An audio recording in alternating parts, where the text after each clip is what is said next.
চাঁদ নেই, গাঢ় অন্ধকারে ডুবে গিয়েছে ব্ল্যাক ক্যানিয়ন। তারার আলোয় আবছা দেখা যাচ্ছে টেরর ক্যাসেলের অবয়ব। আরে বাপরে, কি অন্ধকার! যা থাকে কপালে, চলো ঢুকে পড়ি। মুসার হাতে নতুন টর্চ, হাত খরচের পয়সা বাঁচিয়ে কিনেছিল সে। আগের টর্চটা এখনো উদ্ধার করা যায়নি, নিশ্চয় পড়ে আছে মমি কেসের পাশে টেরর ক্যাসেলের লাইব্রেরিতে। সিঁড়ি বেয়ে বারান্দায় উঠতে শুরু করলো দুজন। এক পায়ে ব্যান্ডেজ বাঁধা, সামান্য খোঁড়াচ্ছে কিশোর। অখণ্ড নীরবতা, তাদের পায়ের চাপা শব্দই অনেক বেশি জোরালো মনে হচ্ছে। হঠাৎ কাছের একটা ছোট ঝোপের ভেতরে শব্দ হলো, বেরিয়ে ছুটে পালালো কিছু একটা। টর্চের আলো ফেলল মুসা, দেখল একটা খরগোশ। মানে জানান দিচ্ছে বেটারা, আজ গোলমাল হবে ক্যাসেলে। বুদ্ধিমানের মতো আগেই পালিয়ে যাচ্ছে। কোনো জবাব দিল না কিশোর। বারান্দা পেরিয়ে দরজার সামনে দাঁড়ালো, টান দিল হাতল ধরে, এক চুলও নড়ল না পাল্লা। মুসা, এদিকে এসো, হাত লাগাও, দরজাটা আটকে গেছে। দুজনে চেপে ধরল পিতলের বড় হাতল। জোরে হ্যাচকা টান লাগালো, খুলে গেল এক হাতল। টান সামলাতে না পেরে দুজনেই ছিটকে পেছনে পড়ে গেল। উফ, সরো সরো, পেটের উপরে পড়েছ, দম বন্ধ হয়ে যাচ্ছে আমার। মুসার পেটের উপর থেকে সরে এলো কিশোর, উঠে দাঁড়ালো। মুসা উঠল, টিপে টিপে দেখলো কোথাও ভেঙেছে কিনা বুকের পাঁজর। না, ঠিকই আছে মনে হচ্ছে। মুসার কথাই কোনো কান নেই কিশোরের। টর্চের আলোয় পরীক্ষা করে দেখছে হাতলটা। দেখেছো, হাতলের ফুটোগুলোর মধ্যে স্ক্রুগুলো আটকে আছে, আর সেগুলোর মাথার খাঁজে খোঁচা লাগার দাগ। ঘষা লেগেছে হয়তো কোনো কারণে। গত 15 দিন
কিশোর স্থির হয়ে গেল সঙ্গে সঙ্গে।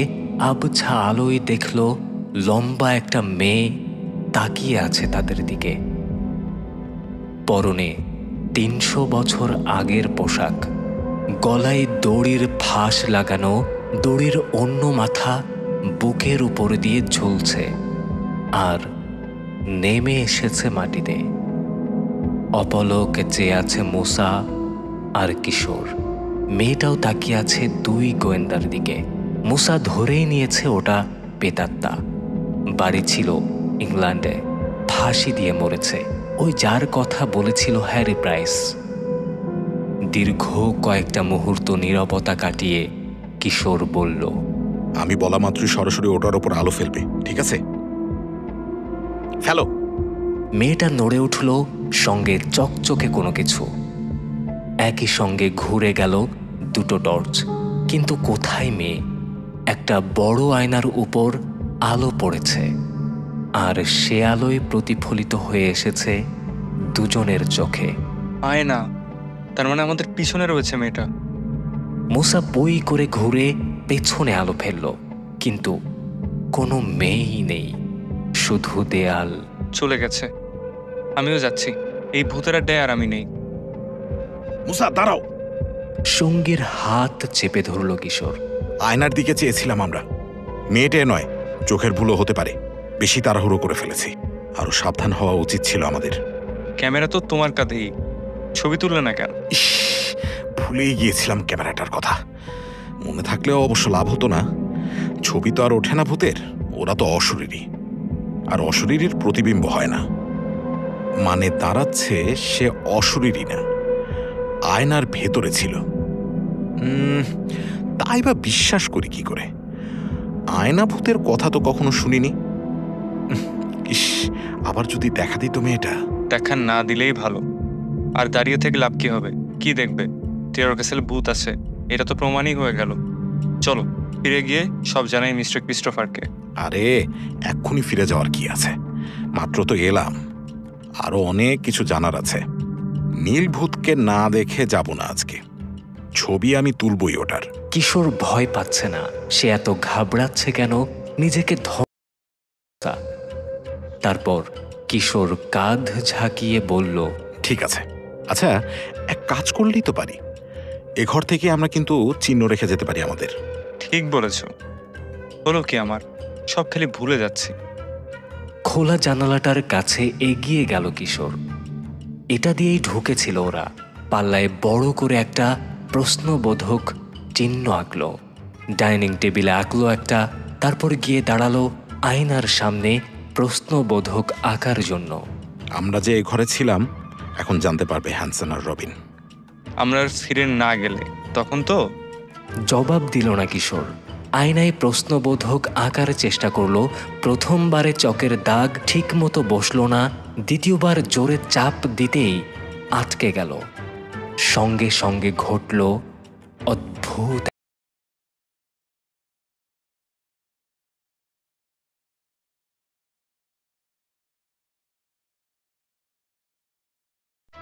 গাঢ় অন্ধকারে ঢাকা।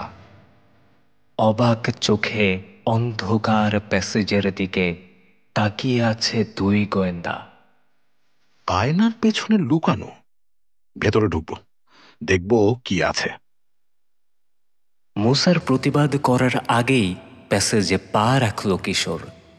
টর্চের আলোয় দেখা গেল সরু লম্বা একটা প্যাসেজ, দুপাশে অমসৃণ পাথরের দেয়াল। প্যাসেজের শেষ মাথায় একটা দরজা। মুসা এসো, কোথায় আমাদেরকে প্যাসেজটা নিয়ে যায় সেটা দেখি। দ্বিধায় পড়ে গেল মুসা। প্যাসেজে ঢোকাটা মোটেই পছন্দ হচ্ছে না তার। এদিকে অন্ধকার ঘরে একা থাকতেও মন চায় না। শেষে ঢুকেই পড়ল। আলো ফেলে দুপাশের দেয়াল দেখল কিশোর। আয়না বসানো দরজাটা পরীক্ষা করল। সাধারণ দরজা, কাঠের পাল্লা, একপাশে পাল্লার সামনে একটা আয়না বসানো, তবে কোনো নব নেই, কোনো ছিটকিনি নেই। আশ্চর্য, বন্ধ করে আবার খোলে কি করে? নিশ্চয়ই গোপন কোনো মেকানিজম আছে এটার ভেতর। ঠেলা দিয়ে পাল্লাটা বন্ধ করে দিল কিশোর। মোলায়েম একটা ক্লিক করে আটকে গেল পাল্লা। সেরেছে, বন্দি হয়ে গেলাম একদম। আপন মনেই মাথা দোলালো কিশোর। পাল্লার ধারে আঙুল চালিয়ে দেখল কোনো খাজ আছে কিনা, যেটা ধরে টান দেওয়া যায়, কিন্তু কিছুই নেই। দরজার ফ্রেম, পাল্লা একেবারে মসৃণ, ফ্রেমের মধ্যে নিখুঁতভাবে বসে গিয়েছে পাল্লাটা, কোনো ফাঁকা নেই। কোনো না কোনো উপায় তো আছেই খোলার। ওপাশ থেকে তো খুব সহজেই খুলে গেল। ব্যাপারটা কি? সেটা তুমি বোঝো, আবার সহজে খুলে গেলেই বাঁচি। বেরিয়ে যেতে চাই আমি। তেমন জরুরি অবস্থায় পড়লে ভেঙেই বেরোতে পারবো। কাঠটা খুব বেশি পুরু না, ভাঙার দরকার পড়বে বলে মনে হয় না। প্যাসেজের আরেক দিক দিয়ে পথ তো রয়েছে। কিছু একটা বলতে গিয়েও থেমে গেল মুসা। ঘুরে রওনা হয়ে গিয়েছে গোয়েন্দা প্রধান। দুপাশের দেয়ালে আঙুলের গাঁট দিয়ে টোকা দিচ্ছে কিশোর। এক পা দুপা করে এগিয়ে চলেছে। শুনতে পাচ্ছ? হঠাৎ থমকে দাঁড়ালো।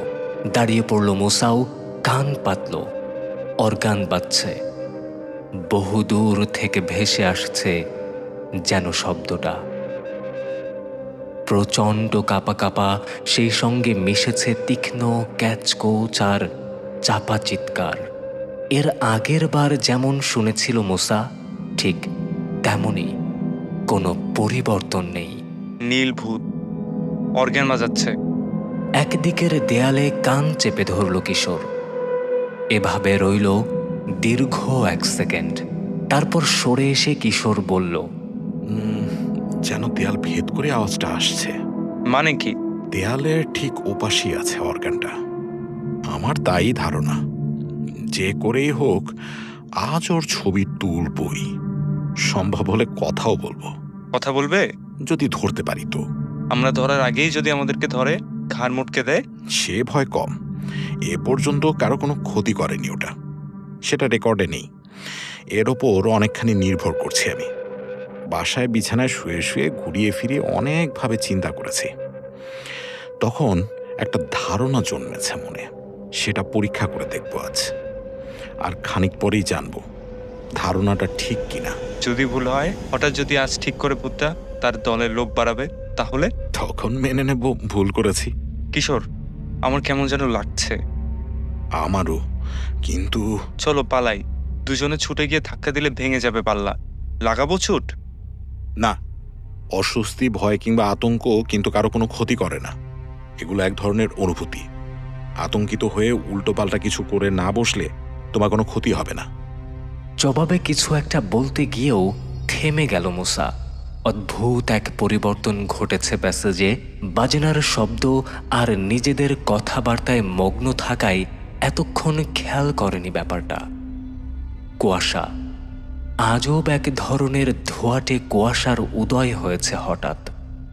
মেঝেতে কুয়াশা, দেয়ালের ধার ঘেঁষে কুয়াশা, সিলিংয়ে কুয়াশা, উপরে নিচে আলো ফেলল মুসা।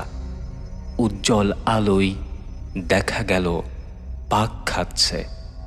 কেমন যেন কুণ্ডলি পাকিয়ে বাতাসে ভেসে বেড়াচ্ছে।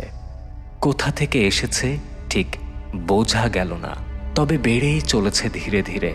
কুয়াশার ভেতর অদ্ভুত কিছু আকৃতি দেখতে পেল সে। দেখো দেখো, বিচ্ছিরি সব মুখ। ওই ওই যে একটা ড্রাগন, একটা বাঘ।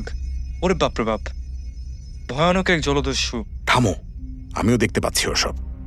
ছাদে বসে মেঘের দিকে তাকালেও তুমি কিন্তু দেখতে পাবে এই কাণ্ডটা। এই কুয়াশা কোনো ক্ষতি করবে বলে আমার মনে হয় না, তবে আতঙ্ক আসছে। সঙ্গীর হাতে হাতের চাপ বাড়ালো কিশোর। কিশোরের হাত চেপে ধরল মুসা। ঠিক বলেছে গোয়েন্দা প্রধান। হঠাৎ তীব্র আতঙ্ক এসে ভর করল মনে। ছড়িয়ে পড়তে লাগলো যেন সমস্ত শরীরে, পায়ের তালু থেকে মাথা পর্যন্ত সমস্ত জায়গায়। অদ্ভুত শিরশিরে এক অনুভূতি চামড়ায় কুঁচকে যাবে, যেন ছুটে পালাতে চাইছে সে। শক্ত করে তার হাত ধরে রেখেছে কিশোর, কোনোভাবে যেতে দিচ্ছে না। ঠিক একই রকম অনুভূতি হচ্ছে কিশোরেরও, কিন্তু পাথরের মতো অটল দাঁড়িয়ে আছে সে। আতঙ্কের এক স্রোতের মধ্যে দাঁড়িয়ে আছে যেন দুই গোয়েন্দা। খেয়াল করল কুয়াশা বাড়ছে, আরো ঘন হচ্ছে, কুণ্ডলি পাকাচ্ছে, ঘুরছে, ফিরছে আর ভেসে বেড়াচ্ছে বাতাসে। সৃষ্টি করছে সব আজব আজব আকৃতি। কুয়াশাতঙ্ক। অনেক বছর আগে এখানে ঢুকে এর কবলে পড়েছিল কে একজন। রেকর্ডে সেটা আছে। লোক তাড়ানোর শেষ অস্ত্র টেরর ক্যাসেলের এটা। চলো তো, ওপাশ দিয়ে বেরিয়ে পড়ি এবার। নীলভূতকে ধরতে হবে। ও হয়তো ভেবে বসে আছে, এতক্ষণে ভয়ে অবশ হয়ে গিয়েছে আমরা। আমি যাব না। আমার আমার শরীর অবসর আসছে, কিছুতেই পা নাড়াতে পারছি না আমি। কিশোর কিছু একটা ভেবে বলল, শোনো, খামোখা ভয় পেও না। বাসায় বসে চিন্তা ভাবনা করে কি বুঝেছি আমি জানো? বুঝেছি টেরর ক্যাসেল সত্যি ভুতুরে। সে কথাই তো তোমাকে বোঝাতে চেয়েছি এতদিন। তবে ভুতুরে করে তোলার পেছনে রয়েছে একজন মানুষ, জীবন্ত মানুষ, জন ফিলবি নিজে, যে আত্মহত্যা করেছে বলে লোকের ধারণা।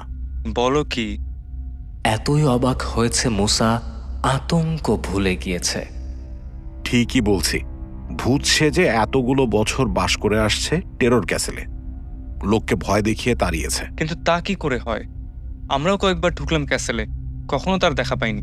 তাছাড়া খাবার লোকের চোখে এড়িয়ে কি করে জোগাড় করে? সেটা জানি না, দেখা হলে জিজ্ঞেস করব। আসলে লোককে ভয় দেখিয়ে তাড়ানো পর্যন্তই, এর বেশি কিছু কিন্তু সে করে না, কারো কোনো ক্ষতিও করে না। ক্যাসেলটা তার দখলে থাকলেই বোধহয় খুশি। কি আতঙ্ক গেছে? আরে হ্যাঁ, চলে গেছে। আর ভয় পাচ্ছি না, পাও উঠছে। যেদিকে নিয়ে যাবে যাব। চলো তাহলে নীলভূতের সঙ্গে দেখা করি। পা বাড়ালো কিশোর, পেছনে চলল মুসা। ভয় কেটে গিয়েছে। অবাক হয়ে ভাবছে, এতগুলো বছর একা একা টেরর ক্যাসেলে কি করে বাস করল জন ফিলবি। আরো অনেক প্রশ্ন এসে ভিড় করছে মনে, কিন্তু জবাব খুঁজে পাচ্ছে না সেগুলোর। প্যাসেজের শেষ মাথায় দরজার কাছে চলে এলো দুই গোয়েন্দা। অবাক কাণ্ড, ধাক্কা দিতেই খুলে গেল পাল্লা। ওপাশে গাঢ় অন্ধকার, কি আছে না আছে আলো না জেলে বোঝার উপায় নেই। হঠাৎ বেড়ে গেল বাজনার শব্দ। দেয়ালে প্রতিহত হচ্ছে। একটা বড় ঘরে এসে দাঁড়িয়েছে ওরা। প্রজেকশন রুম, আলো জেলো না, চমকে দিতে হবে ওকে। দেয়ালের ধার ঘেঁষে পাশাপাশি এগিয়ে চলল দুই গোয়েন্দা। একটা কোণে এসে ঠেকল। হঠাৎ গলা ফাটিয়ে চেঁচিয়ে উঠল মোসা। নরম হালকা কিছু একটা তার মুখ পেঁচিয়ে ধরেছে। টেনে সরাতেই গিয়ে বুঝল মখমলের ছেঁড়া পর্দার কাপড়। কোণ ঘুরে আবার এগোতে শুরু করেছে। কয়েক পা এগোতেই থমকে দাঁড়ালো কিশোর। হাত চেপে ধরল মোসা। ভাঙা অর্গানের সামনে নড়াচড়া করছে ম্লান নীল আলো। অন্ধকারে বুঝতে পারল মুসা, ক্যামেরা প্রস্তুত করে আছে কিশোর পাশা। পা টিপে টিপে এগোবে, ওর ঠিক পেছনে গিয়ে দাঁড়াবো আমরা, তারপর ছবি তুলবো। কাপা কাপা আলোটার দিকে তাকিয়ে রইল মুসা। হঠাৎই দুঃখ হলো জন ফিলবির জন্য। বেচারা এতগুলো বছর নিরাপদে কাটিয়ে বুড়ো বয়সে একটা ধাক্কা খাবে, মুখোশ খুলে যাবে টেরর ক্যাসেলের ভূতের। ওকে ভয় পাইয়ে দিতে হবে। নাম ধরে ডাকলেই তো পারি, বুঝাতে পারি আমরা ওর শত্রু নই, বন্ধু। ভালো কথা, তবে এখন না, আরো কাছে গিয়ে তারপর ডাকবো।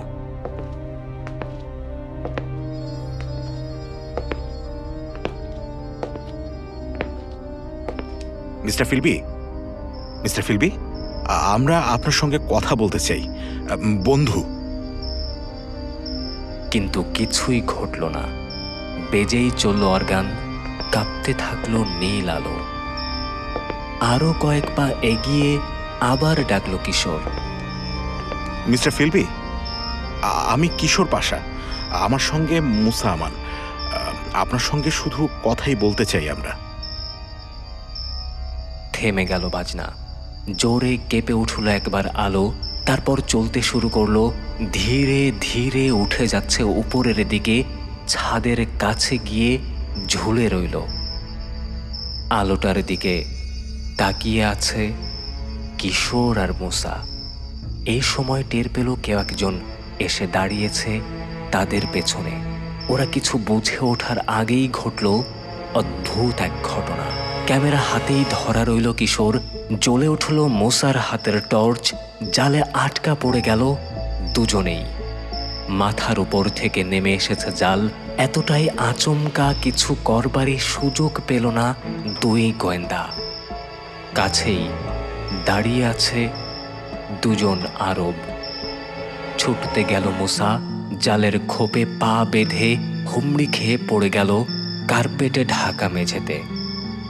পিছিয়ে বেরিয়ে যাবার চেষ্টা করল জালের তলা থেকে, কিন্তু পারল না। আবারও পেঁচিয়ে গেল। জালে আটকা পড়লে মাছের যেমন লাগে ঠিক তেমনটাই অনুভব করতে পারল সে। কিশোর, আমাকে ছাড়ো। কোনো সাড়া এলো না। ঘাড় ঘোরালো মুসা, হাতের টর্চটা আবার জ্বালালো, বুঝল, কিন্তু সাড়া দিল না কিশোর। আরেকটা জালে তারই মতো আটকে পড়েছে কিশোর। ময়দার বস্তার মতো তাকে তুলে নিয়েছে দুই আরব। একজন ধরেছে পায়ের দিকে, আরেকজন ধরেছে কাঁধ। এগিয়ে যাচ্ছে দরজার দিকে। জালের ভেতর আটকা পড়ে ছটফট করছে মুসা। নিজেকে ছাড়ানোর চেষ্টা করে ব্যর্থ হলো। গড়াগড়ি করে ছাড়াতে গিয়েও আরো জড়িয়ে ফেলল নিজেকে। চিত হয়ে পড়ে রইল মুসা। ছাদের কাছে এখনো আছে নীল আলো। গোয়েন্দা সহকারীর করুণ অবস্থা দেখে নীরব হাসিতে ফেটে পড়েছে যেন। ম্লান হতে হতে একসময় মিলিয়ে গেল নীল আলো।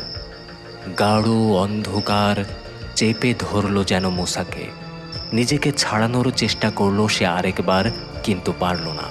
এবারও বেশি শক্ত হলো জালের জট। হাতের টর্চ খসে পড়েছে, খুঁজে বের করার উপায় নেই।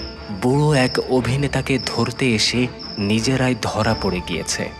খুব সুবিধের লোক মনে হলো না দুই আরবকে।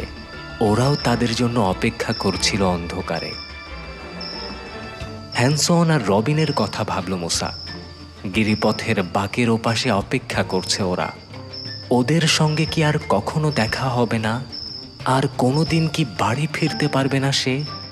বাবা মায়ের সঙ্গে কোনোদিন কি দেখা হবে না? জীবনে এমন বিপদে কোনো দিন পড়েনি মুসা। ঠিক এই সময় দেখা গেল আলো। এগিয়ে আসলো হেলে দুলে। কাছে এসে দাঁড়ালো লম্বা একটা লোক। হাতে একটা বৈদ্যুতিক লণ্ঠন, সিল্কের আলখেল্লা গায়ে। একটু ঝুঁকলো লোকটা। হাতের লণ্ঠন তুলে ভালো করে দেখল মুসাকে। নিষ্ঠুর এক জোড়া চোখ, কেমন ঘোলাটে চাহনি। বোকা ছেলে। ঝকঝক করে উঠল তার সোনার দাঁত। আর সবার মতো ভয় পেয়ে চলে গেলেই ভালো করতে। এখন মরবে। জবাই করার ভঙ্গিতে নিজের গলায় আঙ্গুল চালালো লোকটা। ঘড় ঘড়ে একটা আওয়াজ করল। ইঙ্গিতটা বুঝল মুসা। দুরু দুরু করে উঠল তার বুকের ভেতর। কে কে আপনি? এখানে কি করছেন? কি করছি? পাতালে গেলেই বুঝতে পারবে। লণ্ঠন নামিয়ে রাখল লোকটা। উবু হয়ে দু হাতে ধরে তুলে নিল মুসাকে, যেন একটা কোলবালিশ। এমনই ভাবে কাঁধে ফেলল মুসার ভারী দেহটা। লণ্ঠন আবার হাতে তুলে নিয়ে এগুলো যেদিক থেকে এসেছিল ঠিক সেদিকেই। কাঁধে ঝুলে কোথায় নিয়ে চলেছে বুঝতে পারল না মুসা। একটা দরজা পেরোলো লোকটা, প্যাসেজ পেরোলো, একটা সিঁড়ির মাথায় এসে পৌঁছালো। ঘুরে ঘুরে নেমে গিয়েছে সিঁড়ি। নেমে চলল লোকটা। অনেক ধাপ পেরিয়ে একটা করিডোরে এসে পৌঁছালো। ঠান্ডা বাতাস, কেমন যেন ভেজা ভেজা। করিডোর পেরোলো, আরও একটা দরজা পেরিয়ে এসে ছোট্ট একটা ঘরে ঢুকলো। জেলখানার সেলের মতো একটা ঘর, নিশ্চয়ই মাটির তলায়, অনুমান করল মুসা। দেয়ালে গাঁথা মরচে পড়া কয়েকটা রিং আর কয়েকটা বোল্ট। সাদা বস্তার মতো কি একটা যেন পড়ে আছে এক কোণে। কাছে বসে আছে একজন আরব। বিশাল এক ছুরিতে শান দিতে ব্যস্ত সে। আবদাল কোথায়? তাড়াতাড়ি করা দরকার আমাদের। ধপাস করে সাদা বস্তাটার পাশে নামিয়ে রাখল মুসাকে। কিছুই করার দরকার নেই। এই ঘরে রেখে বাইরে থেকে দরজায় তালা দিয়ে চলে যাব। কেউ কখনো খুঁজে পাবে না ওদেরকে। মরে ভূত হয়ে যাবে শিগগিরই। টেরর ক্যাসেল আগলে রাখবে। মন্দ হবে না। তবে ছুরিটায় কষ্ট করে শান দিয়েছি, একটু ব্যবহার না করলে কেমন দেখায়। মুসা দেখল বুড়ো আঙুলের ছুরির ধার পরীক্ষা করছে আরব লোকটা। সামান্য নড়ে উঠল সাদা বস্তা, আর চোখে দেখল মুসা, বুঝল ওটা বস্তা নয়, জালে আটকানো গোয়েন্দা প্রধান কিশোর পাশা। বড় দেরি করছে, যাই দেখি সিলভিয়া কোথায়। উঠে দাঁড়িয়ে ছুরিটা ঢুকিয়ে রাখলো কোমরের খাবে। একবার তাকালো মেঝেতে পড়ে থাকা ছেলে দুটোর দিকে, তারপর আলখেল্লাধারীকে বলল, এসো আমার সঙ্গে, গোপন পথটা পরিষ্কার করতে হবে। আমরা এসেছিলাম, তার কোনো প্রমাণ থাকা চলবে না। এদেরকে নিয়ে ভাবনা নেই, বেরোতে পারবে না জাল থেকে। তাড়াতাড়ি করা দরকার আমাদের। লণ্ঠনটা দেয়ালের বোল্ডারিংয়ে ঝোলালো। আলো পড়েছে এখন ছেলে দুটোর উপরে। বেরিয়ে গিয়েছে লোক দুটো, মিলিয়ে গেল ওদের পায়ের আওয়াজ, ভারী পাথর ঘষা লাগার আওয়াজ হলো। তারপর সব চুপচাপ। মুসা, ঠিকঠাক আছো? ঠিকঠাক বলতে কি বোঝাতে চাইছো? 8টার ভাঙিন, এতটুকু ঠিক আছে। যাক, ভালো। বোকার মতো তোমাকে এই বিপদে এনে ফেললাম। নিজের বুদ্ধির ওপর খুব বেশি ভরসা করে ফেলেছিলাম আমি। খামুখা ভেবে মন খারাপ করো না। একদল ডাকাত এসে আস্তানা করেছে টেরর ক্যাসেলে। এটা কি করে জানবো আমরা? কোনো প্রমাণ তো পাওয়া যায়নি আগে। আমি তো শিওর ছিলাম টেরর ক্যাসেলের সবকিছুর মূলে শুধু জন ফিলবি। কল্পনাই করতে পারিনি যে আর কেউ থাকতে পারে। যা হবার হয়ে গেছে, ওসব নিয়ে আর ভেবে লাভ নেই। তা হাত পা নাড়াতে পারছো কিছু? পারছি, শুধু বা হাতের কোড়ে আঙ্গুল। আমি আমার ডান হাতটা নাড়াতে পারছি। নিজেকে ছাড়াতে পারবো বলে মনে হয়। ঠিক জায়গায় পৌঁছাচ্ছে কিনা একটু দেখো তো। কাত হয়ে পড়ে আছে কিশোর। মুসা আছে চিত হয়ে, শরীরটাকে মাছের মতো বাঁকিয়ে চুরিয়ে অনেক কষ্টে কাত হলো। কিশোরের পিঠ এখন তার দিকে। কোমরের বেল্টে আটকানো সুইটা খুলে ফেলতে পেরেছে কিশোর। বিভিন্ন আকারের ছোট বড় 8টা ব্লেড, ছোট্ট একটা স্ক্রুড্রাইভার আর একটা কাঁচিও লাগানো আছে বিশেষ কায়দায়। কাঁচি দিয়ে জালের কয়েকটা ঘর কেটে ফেলল কিশোর। কাটা জায়গা দিয়ে বের করতে পেরেছে কিশোরের ডান হাত। বা পাশে কাটতে পারো কিনা দেখো। ওই হাতটা বের করতে পারলেই কেল্লা ফতে। ছোট কাঁচি, নাইলনের শক্ত সুতোয় তৈরি জাল। এগোতে চাইছে না কাজ, তবু থামল না কিশোর। চেষ্টা চালিয়ে গেল, শেষ পর্যন্ত মুক্ত করে ফেলল 2 হাত। কোমরের কাছে কাটা শুরু করলো, নিচের দিকে ফুট খানেক কেটে ফেলেছে। ঠিক এই সময় শোনা গেল পায়ের শব্দ। তাড়াতাড়ি কাটা জায়গাটা টেনে পিঠের দিকে নিয়ে চিত হয়ে শুয়ে পড়ল সে। হাত ঢুকিয়ে নিল জালের ভেতর। কয়েক মুহূর্ত পর ঘরে এসে ঢুকলো এক বুড়ি। হাতে বৈদ্যুতিক লণ্ঠন, পরনে জিপসি আলখেল্লা, কানে সোনার বড় বড় রিং। বেশ বেশ। লণ্ঠন তুলে দেখল বুড়ি। হঠাৎই তার মনে হলো বড় বেশি স্থির হয়ে আছে ছেলে দুটো। কোনো কথা বলছে না, নড়ছে না, চড়ছে না। তারপর সন্দেহ হলো। মুসার কাছে এসে দাঁড়ালো, সন্দেহজনক কিছু দেখল না। ঘুরে কিশোরের পাশে গিয়ে দাঁড়ালো। তুমি একটু কাত হও তো বাছা। কি পারছ না? বেশ, এই যে আমি সাহায্য করছি। জালের কাটা জায়গাটা দেখে ফেলল বুড়ি। কিশোরের ডান হাতের কবজি চেপে ধরল, মোচড় দিয়ে মুঠো থেকে ছুরিটা নিয়ে নিল। বাহ, চমৎকার। তা পালানোর চেষ্টা করছিলে ছানারা? হঠাৎ গলা চড়িয়ে ডাকল সে, সিলভি, সিলভি, আসছে। দড়ি নিয়ে এসো। শক্ত করে বাঁধতে হবে ছানা দুটোকে, নইলে উড়ে যাবে। সাড়া এলো মহিলা কণ্ঠে।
যা নীরব। হুম, না ভাবছিলাম, খাপে খাপে মেলাতে চাইছি কিছু ব্যাপার। ভাবছিলে এই সময়? হ্যাঁ, আচ্ছা তুমি খেয়াল করেছো এখান থেকে বেরিয়ে ডাইনে ঘুরেছে জিপসি গাড়ি, ওদিকে করিডোর ধরে এগিয়েছে। তাতে কি? মানে আমরা যেদিক দিয়ে এসেছি ঠিক তার উল্টো দিকে গেল, সিঁড়ি বেয়ে কিন্তু ওপরে উঠেনি, সে আরো পাতালে নেমেছে। এর মানেটা কি?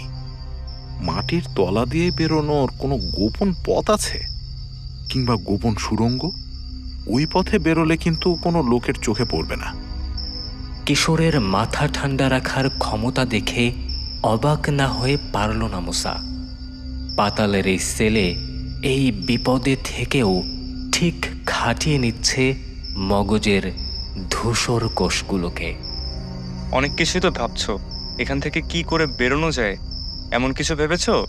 না, ভেবে লাভ নেই।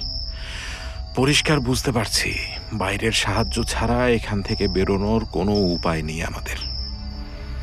বাস্তবকে স্বীকার করে নেয়াই ভালো। আমাকে ক্ষমা করুন স্যার, আমার ভুলের জন্যই এরকমটা ঘটলো। চুপ করে রইল মুসা।